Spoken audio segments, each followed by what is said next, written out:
perspective, even if this wasn't the deadliest shooting in U.S. history, this would almost certainly be the biggest shooting in U.S. history. If you take away those 50-plus deaths, we're talking about more than 400 people injured. I believe Sheriff Joe Lombardo's words were easily more than 400 people injured.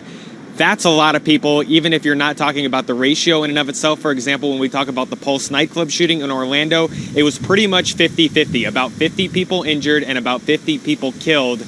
This is significantly more people hit by gunfire because so many people were crammed in such a small, confined area.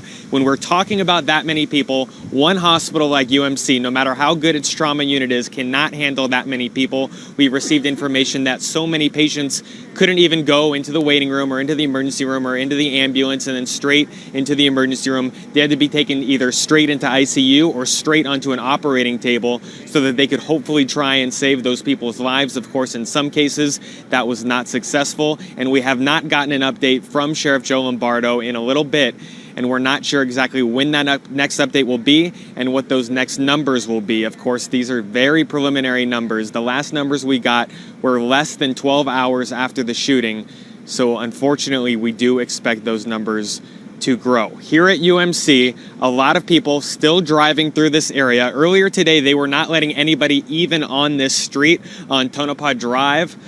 However, people are allowed to drive through now. They're only allowed into the parking lot if they are an employee at UMC. They're checking IDs at the gate, at the door.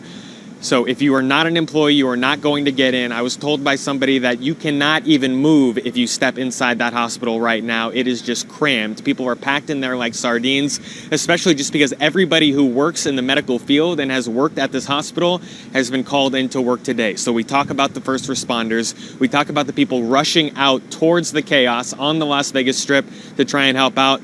Also, a ton of people rushing to their local hospital to try and help out, and rushing to the blood bank, of course, to try and help on that regard. If you are looking for information on your loved one, again, please do not show up here at UMC or any of the other hospitals.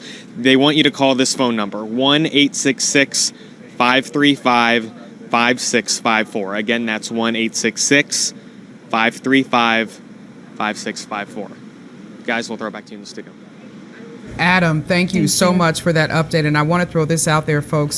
Sheriff Lombardo tweeted this out about 9 minutes ago. He says, "What a great pleasure to speak with our president, Donald Trump. Thank you for your call, your support, and your prayers." Again, that is from Sheriff Lombardo. He spoke with the president on the phone. I have a